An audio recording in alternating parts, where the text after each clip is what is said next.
The history of Koreans eating barbecue is actually not that complicated. In the past, when conditions weren't as good, they would just cut the meat into large chunks, grill them over an open fire, paired with drinks and good company. After drinking, they would head home. Later, as the quality of meat improved and fire control became more sophisticated, this modern style of BBQ using iron plates, experience, and intuition slowly emerged. Today, I'm taking you to a place in Seongyun, Busan. If you've been to Busan, you probably know that this area is considered one of the locals' favorite nighttime spots. As soon as you exit the subway, it's packed with shops. BBQ and fried chicken, seafood and bars are all squeezed together, getting livelier as the night goes on. By the way, let me tell you about the prices. This iron plate BBQ place offers combo sets. A serving of pork belly and pig skin is 39,000 KRW. That's roughly $31 US or 210 RMB. In a prime location like Busan, for fresh meat grilled right in front of you, its price is quite reasonable. Pig skin isn't put on the plate just yet. The first step is to put it in a pot. The whole sheet of pig skin goes in. The water just covers it. The heat is on, but there's no rush. The ingredients in the pot are simple: scallions, onions, bay leaves, and star anise. The main goal is to remove any gaminess. You can see the pig skin slowly softening, its color turning from pinkish to white. We aren't looking to cook it through at this stage. The focus is on boiling off the fishy smell. It's rendering out the excess oil. Boil it until the pig skin can be easily bent. After the pig skin is processed, the next step is to simmer the sauce. The master first adds salt to the pot, then minced garlic and soy sauce, syrup, beef powder, oyster sauce, and finally, chili peppers. As the heat rises, the garlic aroma immediately hits you.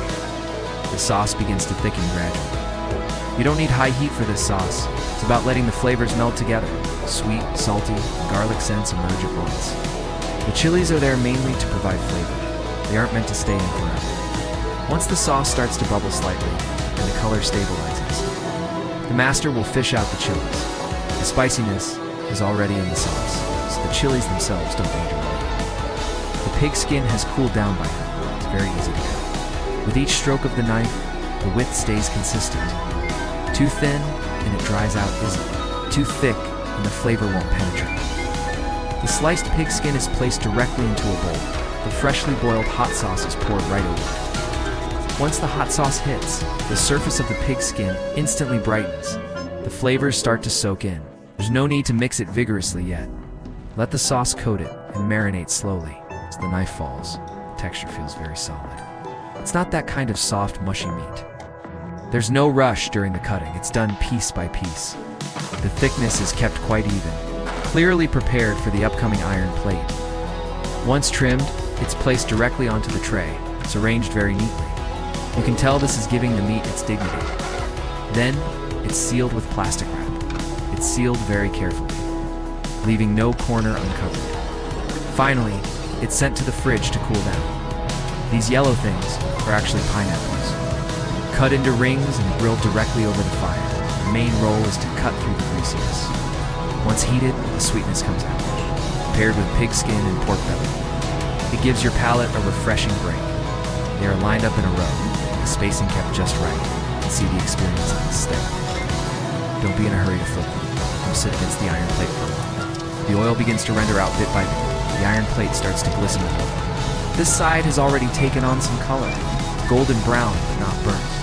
The edges are starting to crisp up. More and more oil is released. The pig skin begins to fry itself in its own fat. At this point, you basically don't need to add any more. The master's movements in flipping the meat are very steady. The iron plate is filled with the aroma of meat. That direct scent makes you hungry immediately. This step is actually quite stress relieving.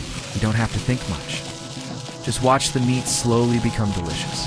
It's different from the layered fat you see in other cuts. Pork neck has the characteristic of browning easily on the outside, while the internal temperature rises slowly. So, it's first seared until the surface is golden brown, while the middle can still remain tender and pink. Handling it this way before continuing to grill makes the texture much more tender than direct fry. Next, just a little salt is sprinkled. Not too much, just to bring out the flavor of the meat. Pork neck already has its own fat. If there's too much salt, the moisture in the meat will be forced out, making it easy for it to become dry. Now, it's time to prepare the seasoning base. With a swift motion of the knife, the master cuts the scallions very evenly. He slices the apples into thin pieces. And the logic of Korean sauces, using only white sugar for sweetness, can be cloying. The freshness of apples brings its own natural acidity. The fresh onions are chopped very finely. These aren't just random side ingredients. Once cut, they are mixed together. The previously boiled sauce is poured in, and then everything is crushed directly, mashed until the ingredients are unrecognizable. So the flavors become concentrated. The scallions provide aroma. The onions provide initial sweetness. The apples provide a natural fruity depth. The harshness of the sauce will be tempered.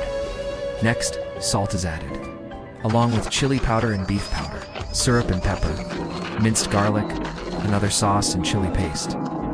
Everything is stirred thoroughly. This pot isn't just about simple spiciness. It's a flavor with depth. It's perfect to pair with meat right now. We aren't chasing an overpowering taste, just setting a solid base flavor. This thick sauce pours down like lava. Every drop glistening with an oily sheen, just looking at it. Already creates spicy ripples on the tip of the tongue. The chives are cut and marinated directly with the sauce. The debut work of that soy sauce we just saw. And here it is. This is the ace of refreshing dishes on a Korean barbecue table. These ingredients are the flavor code of Korean BBQ, cold bean sprouts and chives. Crispy bean sprouts form the base, covered with a layer of finely chopped chives. At the top, coarse Korean chili flakes are piled on. Once mixed, it offers a sour, spicy, and crunchy texture. Next, the craftsman starts making their house-scret sauce. Ingredients are thrown in all at once. The proportions are key, but the intuition is even more important. Stir until the color is uniform, and the aroma comes out. This pot of sauce is basically set. Whether it's for meat or vegetables, it will be the backbone. The spicy cabbage goes into the pan. As soon as the heat is on, the sourness emerges. After a few tosses in the pan, the color deepens immediately. The flavor becomes richer. You don't need to fry this for too long, just until it's fragrant. Koreans' habit of drinking soup originates from the cold, damp climate and agricultural traditions. A bowl of hot soup can warm the body and is a necessity for replenishing nutrients.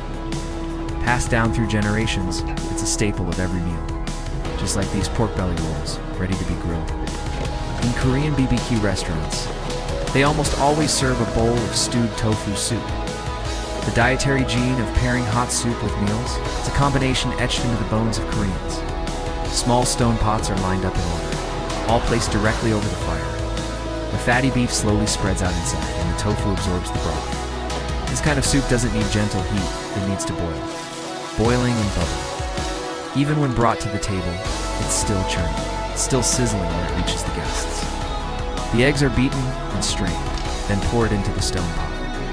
No big movements are needed. Keep it steady over the fire.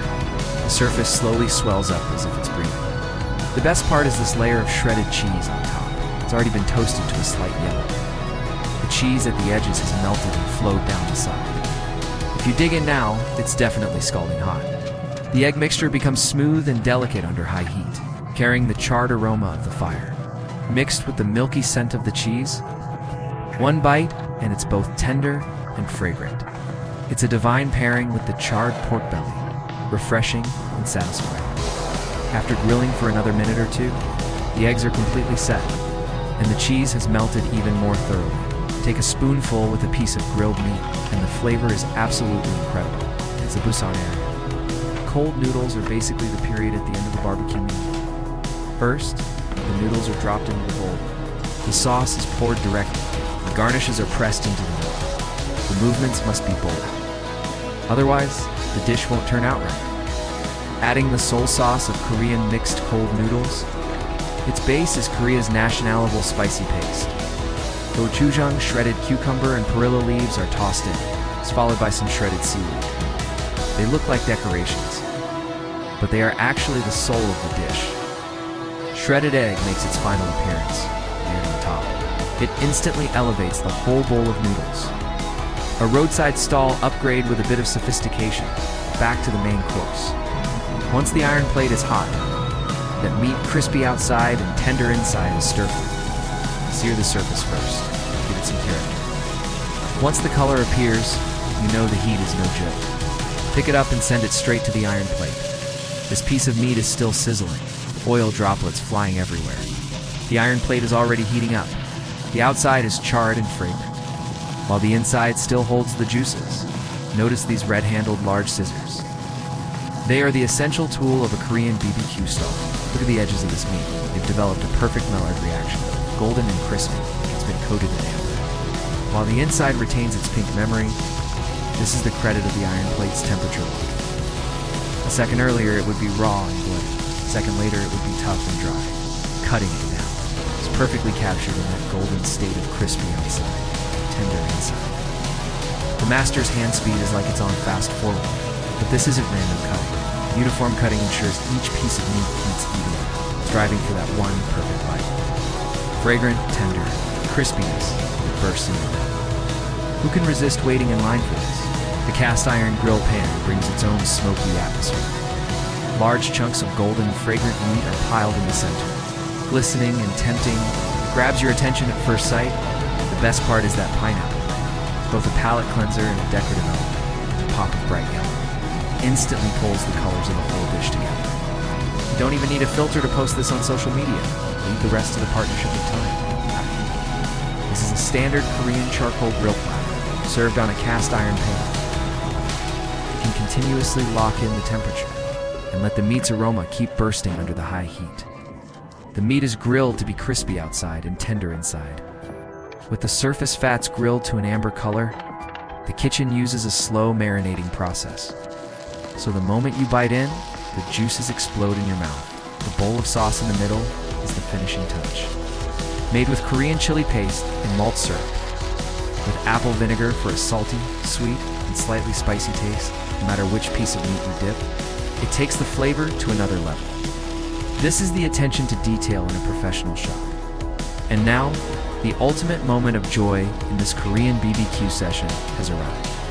From the fragrant, juice-bursting grilled meat to the stretchy cheese steamed eggs, from the sweet and sour refreshing cold noodles to the springy and smooth stir-fry, this whole table has welded the happiness of Korean BBQ right onto my face. In short, this platter brings together the fragrance, tenderness, and crispiness of Korean BBQ for you. Whether it's for a date or a gathering, you can't go wrong ordering this. If you like this kind of down-to-earth and reliable food commentary, don't forget to like and follow. I'll see you in the next episode for more delicious food.